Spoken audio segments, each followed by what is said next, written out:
요한일서 5장 4절로 5절 같이 읽겠습니다. 시작. 무엇이든지 하나님에게서 난 것은 세상을 이기느니라. 세상을 이기는 승리는 이것이니 곧 우리의 믿음이니라. 예수님께서 하나님의 아들이심을 믿는 자가 아니면 누가 세상을 이기는 자냐. 아멘. 지난주에 이어서 세상을 이기는 믿음에 대해서 좀 더 살펴보려고 합니다. 우리가 읽은 이 구절은 우리의 신앙생활에 있어서 너무나도 중요합니다. 지난주에 우리는 개괄적인 것을 살펴보았지만 오늘은 좀 더 구체적인 방면을 살펴보려고 합니다. 여기서 여러분 스스로에게 각자 질문. 여러분은 이기고 있습니까? 여러분은 이기고 있습니까? 아니면 그러한 싸움을 싸우느라고 지쳐 있습니까? 세 번째, 그런 싸움이 있다는 것조차 모르고 있습니까? 이 세 가지 질문에 여러분의 상태를 한번 비교해 보세요. 기독교인 가운데 이걸 모르고 있는 사람이 굉장히 많습니다. 지쳐 있는 사람도 굉장히 많습니다. 그리고 이기고 있다고 자신있게 말할 수 있는 사람은 아주 극소수일 겁니다. 그렇죠? 자, 그리스도인은 사탄의 지배를 받지는 않지만 여전히 사탄의 공격과 기습과 미혹 그리고 교묘한 유혹에 노출되어 있습니다. 참된 그리스도인들은 죄 짓는 것을 원치 않습니다. 그러나 원하지 않지만 여전히 그렇게 합니다. 우리 죽을 몸에 여전히 어떤 찌꺼기들이 있어서 우리를 넘어뜨립니다. 우리는 모두 본래 세상적인 생각과 관점에 오염되어 있습니다. 그리고 그것들의 지배를 받고 있는 한 하나님의 거룩한 성품에 적대적이 되죠. 그래서 우리의 관심은 어떻게 세상을 이길 수 있느냐 하는 겁니다. 사도 요한은 어떻게 이길 수 있는지를 오늘 본문에서 설명해 줍니다. 자신의 삶에서 영적 싸움을 전혀 감지하지 못하는 사람은 분명 그리스도인이 아닙니다. 설령 그리스도인이라 할지라도 영적으로 사망의 잠 속에 깊이 빠져 있는 사람입니다. 사람들이 영적으로 살아나는 순간 이 영적 전투를 희미하게나마 자각을 하게 됩니다. 그리고 말씀을 알아갈수록 그리고 세상에서 하나님의 말씀대로 살아갈수록 이것을 아주 체험적으로 더 깊이 알게 됩니다. 왜냐하면 자신이 참되다고 믿는 모든 것에 대하여 세상이 적대적이라는 걸 점점 알아가게 되거든요. 이 사실을 자각하지 못하는 사람은 이 싸움에서 무용지물, 어쩌면 방해물이 되기도 하는 거예요. 그래서 우리는 이 세상에 대한 관점을 정확히 알아야 됩니다. 이 세상은 그냥 돈만 있으면 살만한 세상이 아니에요. 이 세상의 시스템은 하나님을 대적합니다. 몇 구절만 읽어드릴게요. 갈라디아서 1장 4절. 주께서 우리의 죄들로 인하여 자신을 주셨으며 이는 하나님 곧 우리 아버지의 뜻에 따라 이 악한 현 세상에서 우리를 구원하시려 함이라. 이 세상을 하나님은 어떻게 정의해? 악한 현 세상. 고린도전서 6장 2절. 너희는 성도들이 세상을 심판하리라는 것을 알지 못하느냐? 세상이 너희에게 심판을 받을진데 너희가 지극히 작은 일들을 심판할 역량도 없느냐? 히브리서 11장 7절. 믿음으로 노아는 아직 보지 못한 일들에 대해 하나님의 경고하심을 받고 두려움으로 행하여 방주를 예비함으로 자기 집안을 구원하였으니 그것을 통하여 세상을 정죄하고 믿음에 의한 의의 상속자가 되었느니라. 자, 야고보서 4장 4절. 너희 간음하는 자들과 간음하는 여자들아 세상과 친구되는 것이 하나님과 원수되는 것임을 알지 못하느냐. 그러므로 누구든지 세상의 친구가 되고자 하는 자는 하나님의 원수가 되느니라. 세상과 친구가 되면 하나님의 원수가 된다고 말하죠. 갈라디아서 6장 14절. 그러나 나에게는 우리 주 예수 그리스도의 십자가 외에는 결코 자랑할 것이 없나니 그로 인하여 세상이 나에게 십자가에 못 박히고 나도 세상에 그러하니라. 그래서 바울은 세상을 싸워야 할 대상으로 지금 보고 있는 겁니다. 바울은 그리스도인이 알아야 할 전투에 대해서 분명하게 언급해주고 있는 거예요.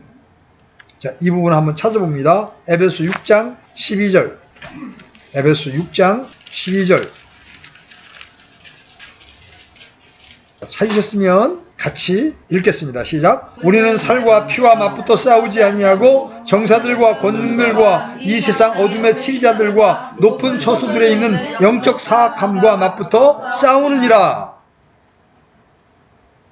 문제는 많은 그리스도인들이 지금 우리가 누구와 싸우고 있는지를 모른다는 거예요. 저걸 모르면 판판이 질 수밖에 없겠죠. 내 안에 어떤 생각이 들어왔습니다. 이 생각이 하나님의 말씀에 비춰볼 때 합당한 거야? 이상하네? 그러면 여러분 즉각적으로 공습 경보를 딱 내려야 합니다. 이거 영적 어둠의 세력이 지금 내 안에 이런 생각을 넣어준 거구나. 그걸 깨닫지 못하고 그 영적 어둠의 세력이 나한테 주는 생각을 따라가게 되면 그 끝은 뭐예요? 파멸입니다. 그래서 여러분들이 기억해야 될 것은 우리의 신앙생활은 끊임없는 싸움이다. 세상과 싸우고 죄와 싸우고 사탄과 싸우는 거예요. 자, 오늘 주제는 이 세상과 어떻게 싸워 이길 것인가. 이 문제와 관련해서는 두 가지의 주요한 견해들이 지금까지 제시되어 왔습니다. 어떻게 싸워 이길 것인가. 그 첫 번째, 수도원적인 견해입니다. 이건 카톨릭적인 견해라고도 할 수 있죠. 이 수도원의 제도를 비판하기에 앞서서 세상은 싸워야 하는 그 무엇이라는 점을 알아야 합니다. 그러므로 싸워야 할 어떤 싸움이 있다는 것을 전혀 깨닫지 못하고 멋만 부리고 말만 장황하게 늘어놓으며 자기 만족에 빠지는 사람보다 차라리 믿음의 싸움을 싸운다는 생각하에 스스로 세상과 분리되어 동굴이나 산꼭대기에 거하는 수도사나 은자가 더 낫다고 말할 수도 있는 거예요. 수도원적 견해를 지지하는 게 아니에요. 이게 분명히 비판받아야 하고 잘못되었지만 아예 선한 싸움을 싸워야 한다는 생각조차 못하는 그리스도인보다는 그래서 싸우기 위해서 우리 수도원에 들어가서 좀 거룩하게 살자고 하는 생각이 낫다는 거예요. 그런데 이 세상과의 싸움에 대한 수도원적인 견해의 본질은 사실은 성경적이지 않습니다. 이 견해는 세상이 너무나 깊이 우리 안에 침투해 있기 때문에 또 너무나 교묘하게 우리를 유혹하기 때문에 유일한 해결책은 거기서 벗어나는 것이다. 거기로부터 물러서는 것이다. 이것이 수도원적 제도의 본질입니다. 어떤 사람들은 이러한 가르침에 대해 너무나 공감한 나머지 가정과 직업, 직장, 일 등을 서슴없이 버리고 세상과 분리된 곳으로 들어갔습니다. 그전에 우리 모임에 있던 형제도 심신대를 나와가지고 배운 말씀을 가지고 이 세상에서 싸우는 것이 아니라 수도원을 선택했습니다. 10년간이나 수도원에 있다가 나왔다고. 가보니까 그 생활도 별로 재미가 없거든요.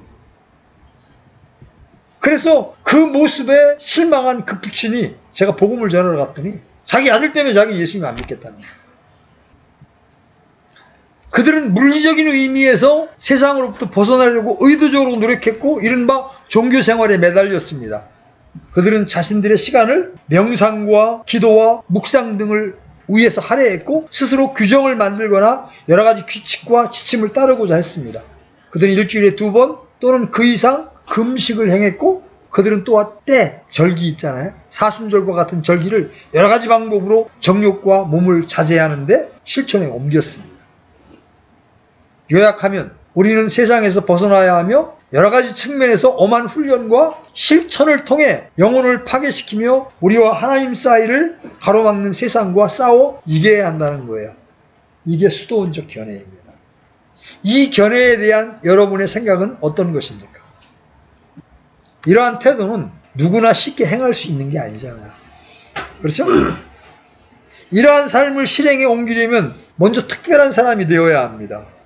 바로 이 점이 문제예요. 왜냐하면 평범한 그리스도인에게는 이러한 방법이 아무런 소망을 주지 못합니다. 왜? 먹고 살아야 되는데, 일해야 되는데, 그렇죠? 때문에 이 견해를 지지하는 사람들은 신자를 두 부류로 나눕니다. 한 부류는 사업이나 직장 등을 위해 세상에 남아야 하는 평범한 사람들. 다른 한 부류는 종교 생활을 일종의 직업으로 간주하고 온종일 거기에 매달리는 비범한 사람들. 이러한 가르침을 통해 세상을 이겨보려고 하는 것에 대한 근본적인 오류가 무엇입니까? 그것은 어떤 특정한 사람들을 위한 것일 뿐 보통의 그리스도인이 실행에 옮길 수 없다는 거예요. 따라서 이 방법은 전적으로 비성경적인 겁니다. 왜냐하면 신약 성경에서 그리스도인들은 그런 식으로 구분하거나 분류하지 않습니다. 사도들은 자신들을 모든 다른 사람들과 동일하게 여기잖아요. 그들의 메시지는 극소수의 사람들에게만 전해진 것이 아니라 모든 그리스도인에게 전파되었습니다. 또 이 견해의 비극은 세상이 우리 밖에뿐 아니라 우리 안에도 있다는 사실을 완전히 망각하는 데 있습니다. 우리가 물리적인 세상을 벗어나도 여전히 육신적인 성품으로서의 세상이 우리 안에 있다는 점을 지난주에 우리는 배웠습니다. 우리가 모든 것을 버리고 수도원이나 기도원에 들어가도 여전히 세상은 여전히 내 안에 있는 겁니다. 왜? 세상이 뭐예요? 육신의 정욕, 안목의 정욕, 인생의 자랑이라고. 그게 수도원 가면 없어지나요? 내 안에 있는 세상이 수도원 간다고 사라지는 게 아니라는 거예요. 그래서 물리적으로 피하려는 시도는 반드시 실패로 끝날 수밖에 없습니다. 자, 주님의 삶을 한번 보십시오. 그분이야말로 세상을 이긴 분이셨습니다. 하지만 그분은 자신을 세상으로부터 격리시킴으로써 그렇게 하신 것이 아니잖아요. 그분은 세상 속에 사셨고 보통 사람들과 함께 지내셨습니다. 사실 바로 그 때문에 오해를 받기도 하셨죠? 바리새인들은 그분을 보고 이르기를 그는 선지자일 수 없다. 그는 죄인들과 세리들의 친구잖아. 이렇게 비난했습니다. 그렇죠? 바울은 어땠습니까? 그가 구원받은 후에 기도원에서 고요한 생활을 하면서 주님을 묵상했습니까? 아니에요. 치열하게 현실 속에서 살았습니다. 자, 이제 이 수도원적 견해가 아닌 어떻게 세상을 이기는 위치에 도달할 수 있는가에 대한 복음주의적 견해를 한번 살펴봅시다. 우선 그리스도인은 그 신분이 이긴 자입니다. 이미 이겼고 또한 이기고 있습니다. 우리에게는 무슨 일이 생겼는데 세상을 이길 수 있는 것도 바로 무슨 일이 생겼기 때문이에요. 먼저 그리스도인들은 하나님에게서 났기 때문에 세상을 이깁니다. 자, 세상을 이기려면 첫 번째 하나님께로부터 출생해야 됩니다. 오늘 본문에서 하나님께서 난 자마다 세상을 이기느니라.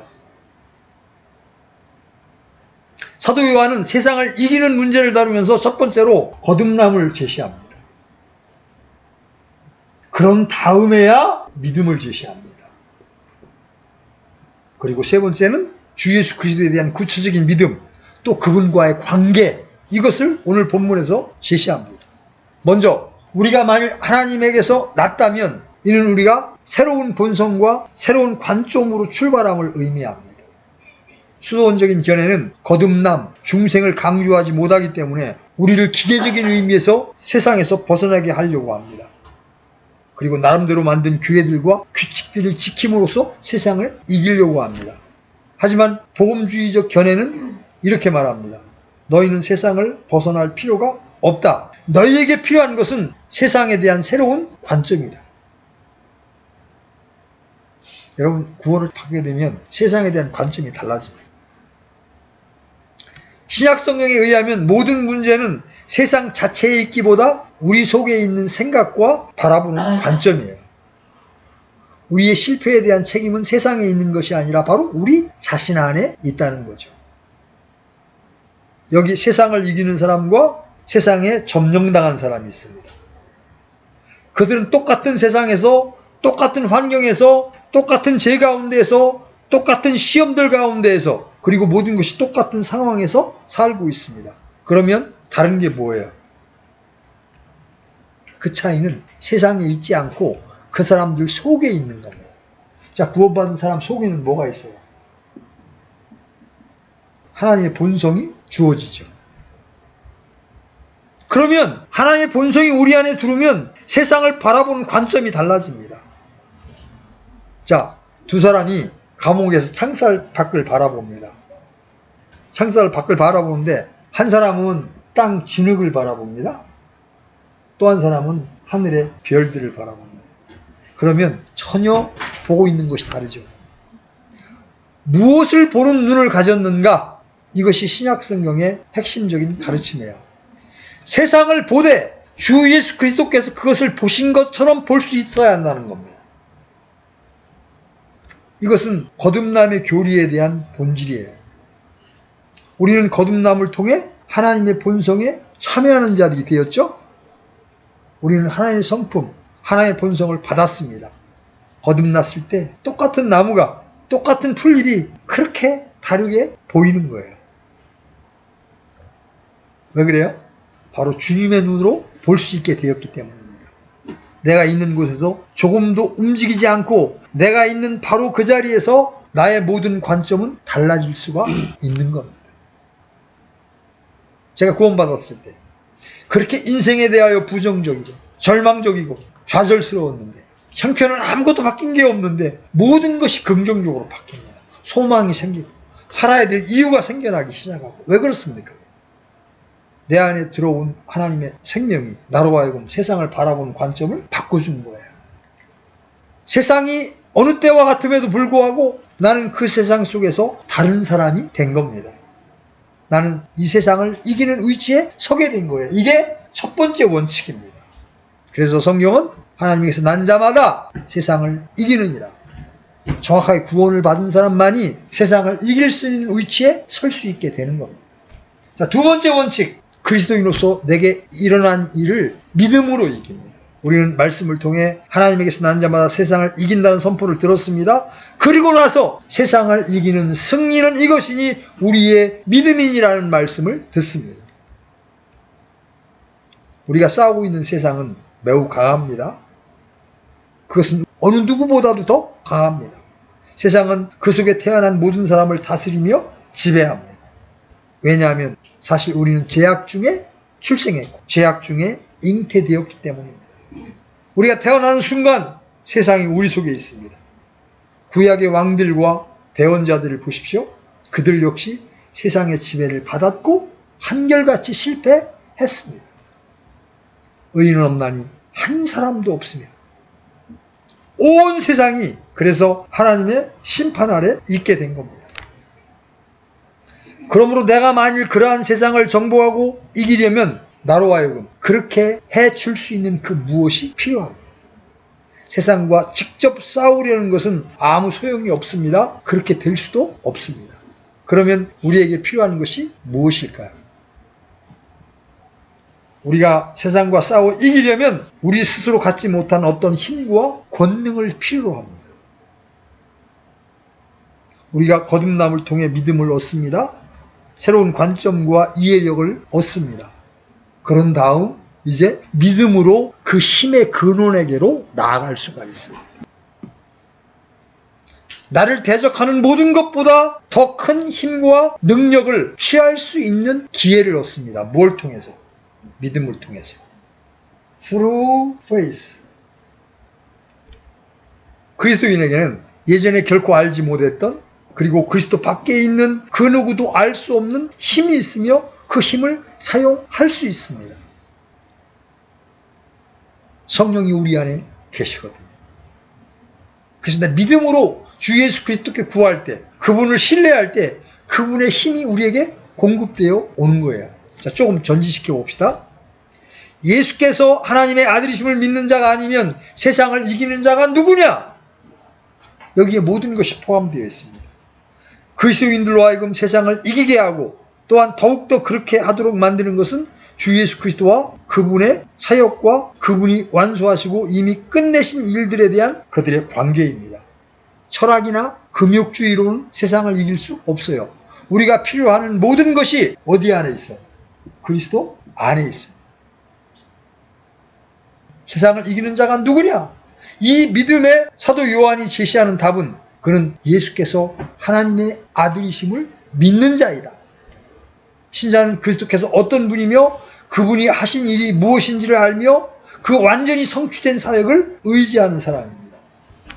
그런즉 이제 내가 산 것이 아니요 오직 내 안에 그리스도께서 사신 것이라.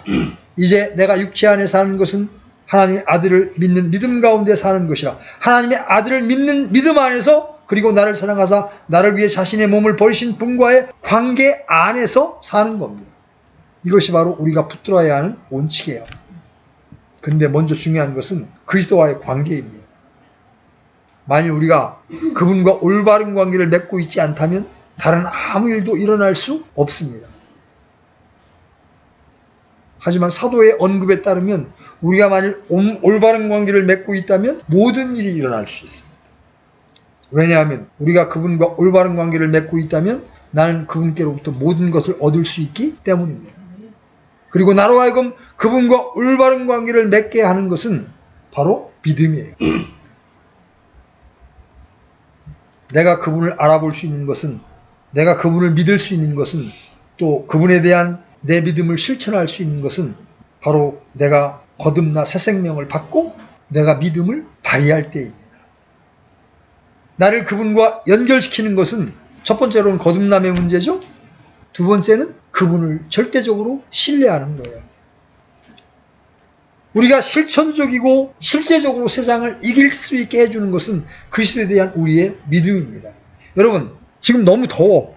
왜냐하면 태양을 오래 쬐고 있는 여름이기 때문에. 근데 그 태양을 등지면 어떻게 돼? 밤이 왜 찾아오는 거예요? 그 부분이 태양을 등지고 있는 거잖아요. 어두워, 추워져. 여러분이 지금 어둠 가운데 있다? 냉랭함 가운데 있다? 어찌할 바를 모르겠다? 왜 그런 거야? 내가 지금 주님을 등지고 있는 거야. 내가 주님을 바라보아야 하는데, 그래야 그분께로부터 오는 햇빛, 열을 쪼이고 내가 따뜻해지고 내가 밝아질 수 있는데, 그분을 등지게 되면 어떻게 돼? 내 마음에 어둠이 임할 수밖에 없고 차가움이 임할 수밖에 없는 거야. 어떻게 믿음이 이깁니까? 먼저 예수 그리스도를 신뢰하는 솔직한 믿음을 통해 우리가 직접적으로 세상을 이기며 극복할 수 있게 합니다. 그것은 부활하신 우리 주님의 권능과 능력을 바로 직접 의지할 수 있다는 가능성입니다. 세상을 이기는 승리는 이것이니 우리의 믿음이라. 이 믿음은 그분이 하나님의 아들이시라는 사실에 대한 신앙이요 믿음입니다. 이 믿음에 따른 결과는 우리가 그분께 가서 그분을 의지하게 된다는 거예요. 여러분, 믿는다고 그럴 때요, 이 빌리브라는 단어만 쓰지 않습니다. 항상 on이나 in이라는 전치사가 따라 붙습니다. believe on. 그분께 가서 그분께 의탁하는 겁니다. 잠언 18장 10절 열어보십시오. 잠언 18장 10절. 찾았으면 같이 읽습니다. 시작. 주의 이름은 견고한 망대니 의로운 자는 거기로 달려가 안전을 얻느니라. 시편 기자들을 포함한 경건한 사람들은 세상과 그 유혹과 시험에 대항하여 직접 맞서 싸우지 않았습니다. 할 일은 단 하나예요. 바로 그 망대로 달려가는 것입니다. 거기서 안전함을 얻습니다. 여러분이 어떤 시험을 당할 때 가장 먼저 주님의 이름을 떠올리십시오. 주님을 기억하십시오. 그분이 여러분의 망대임을 신뢰하십시오. 이것을 신약성경에서 찾아본다면 주님이 말씀하신 포도나무와 가지에 교훈이 있습니다. 나는 포도나무요 너희는 가지니 그러신 다음에 요한복음 15장 5절에서 나를 떠나서는 너희가 아무것도 할 수 없느니라. 바울은 더 적극적으로 말하죠. 빌립보서 4장 13절 열어보십시오. 빌립보서 4장 13절. 같이 읽습니다. 시작. 나를 강하게 하시는 그리스도를 통해 내가 모든 것을 할 수 있느니라. 이러한 구절들은 하나같이 믿음을 통해서만 세상을 이긴다는 중요한 원리를 우리에게 제시해 줍니다. 이것은 단순한 믿음이지만 가장 배우기 힘든 교훈들 중에 하나입니다. 여러분, 수영 배울 때 제일 많이 듣는 말이 뭐예요? 힘을 빼고 물에 몸을 맡겨라. 네가 힘쓰려고 그러지 말고 그냥 몸을 맡겨라. 힘 빼고 몸을 맡겨라. 굉장히 단순한 원리지만 실제로 그렇게 되는 건 쉬운 일이 아닙니다. 옛날에 이 춘천호에서 진짜 수영을 배운 사람이 어떻게 다 수영을 배웠는지 알아요? 자살하려고 조각배를 타고 그 호수 한가운데 가서 물에 들어가서 진짜 뺀 겁니다. 나 이제 죽을 거야 하고 진짜 늘어뜨린 거야. 근데 안 죽는 거야. 계속 떠 있는 거야. 안 죽으려고 마음먹으면 힘을 발버둥을 칠 건데 죽으려고 마음을 먹었으니까 진짜 완전히 힘을 뺀 거야. 그래, 나 죽을 거야. 그랬더니 안 죽고 또 계속 떠 있는 거야. 그래서 이 사람이 그때 진짜 수영을 배운 거야. 우리의 실패 중에 대부분은 우리가 직접 죄와 맞서 싸우려고 한다는 사실 때문입니다. 물론 때때로 우리가 그렇게 해야 한다는 것도 일리가 있지만 이 단계에 들어가기 전에 먼저 힘 빼는 법, 하나님을 의지하는 법, 이걸 먼저 배워야 된다는 거죠. 우리가 그리스도께 달려가서 그분 안에 숨지 않으면 패배를 당할 수밖에 없는 때가 있는 거예요. 아프리카에 있는 어떤 농부가 이런 간증을 했습니다. 1년 내내 고생해서 번 돈을 선술집에서 노름으로 탕진했습니다. 돈을 잃으니까 또 술을 퍼먹겠죠? 그러니까 무기력한 알코올 중독자로 전락을 했습니다. 그 다음에도 열심히 일을 해서 곡물을 팔기 위해 동일한 장소에 왔고 유혹을 받았습니다. 그런데 감사하게도 그 일이 있기 며칠 전에 그리스도인에게 복음을 듣고 구원을 받았습니다. 그리고 위기의 순간에 주의 이름을 부르라는 가르침을 받았습니다. 동일한 장소에서 동일한 유혹을 받았는데 그는 단순히 주의 이름을 부름으로 그분의 도우심을 구했습니다. 그의 믿음은 단순했지만 그것으로 세상을 이기기에 충분했습니다.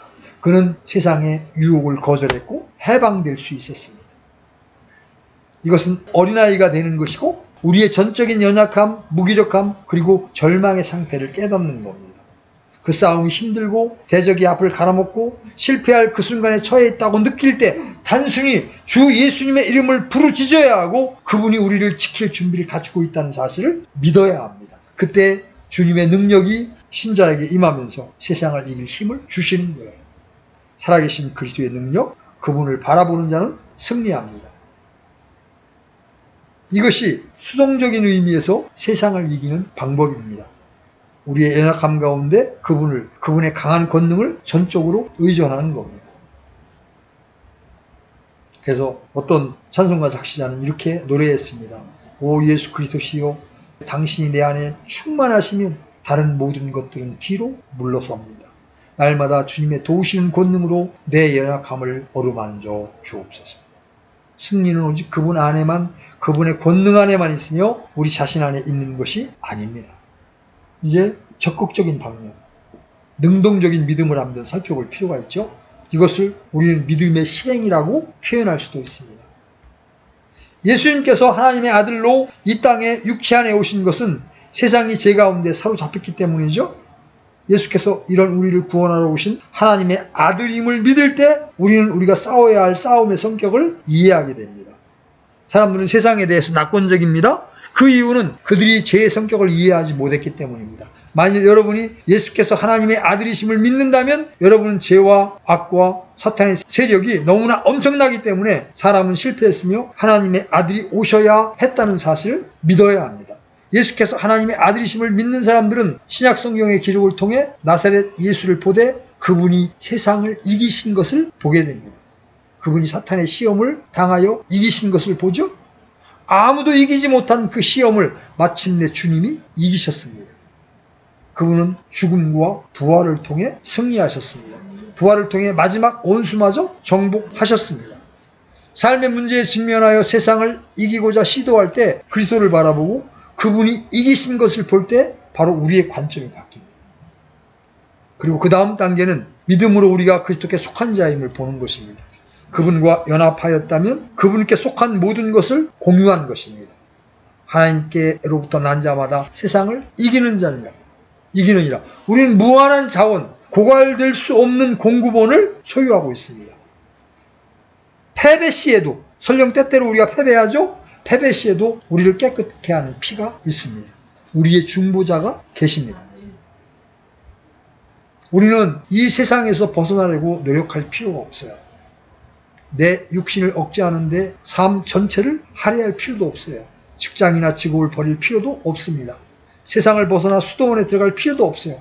일시적인 만족을 주듯이 보이는 기계적인 규칙들에 매일 필요도 없습니다. 오직 필요한 것은 이 세상에 대한 관점이 달라져야 한다는 것이 본질적인 거예요. 끝으로 믿음으로 우리를 기다리고 있는 궁극적인 영광과 완전함을 볼 수 있어야 합니다. 이 세상에서의 싸움은 종종 길고도 끝이 없어 보이며 우리는 쉽게 지치고 피곤해집니다. 그때 내가 점도 흠도 없이 궁극적으로 영화롭고 완전하게 될 날이 분명하게 도래할 것이라는 사실을 깨닫는 것보다 큰 위로가 되는 것이 없습니다. 여러분, 장차 주님의 권능으로 우리가 점도 티도 없는 영광스러운 몸이 될 것을 여러분 믿습니까? 이것이 우리의 궁극적인 소망이잖아요. 이 사실을 안다는 것은 우리의 싸움에 큰 도움을 줍니다. 그것은 여러분에게 승리가 보장되어 있고 면류관을 받을 날이 도래하고 있으며 또 그분의 모습 그대로 우리가 완전하게 될 거라는 사실을 믿는 거예요. 그래서 신약 성경은 그리스도인을 이기는 자라고 정의하는 겁니다. 그러므로 만일 여러 가지 방법으로 세상을 이기고 있다고 말할 수 없다면 자신이 처해 있는 입장을 기초로 다시 한번 점검해 보는 게 필요합니다. 이는 하나님께로부터 난 자는 세상을 이기기 때문이라. 세상을 이기는 승리는 이것이 우리의 믿음이라. 예수께서 하나님의 아들이심을 믿는 자가 아니면 세상을 이기는 자가 누구냐? 오늘 여러분에게 마지막 질문을 드립니다. 여러분은 이기고 있습니까? 아니면 그런 싸움을 싸우느라 지쳐 있습니까? 아니면 그런 싸움이 있다는 것조차 모르고 있습니까? 여러분, 이 질문에 여러분의 실존을 비교해 보신 다음에 여러분이 이기는 자로 하나님 앞에 발견될 수 있도록 매 순간 말씀을 따라 여러분을 점검해 볼 수 있게 되기를 바랍니다. 아멘.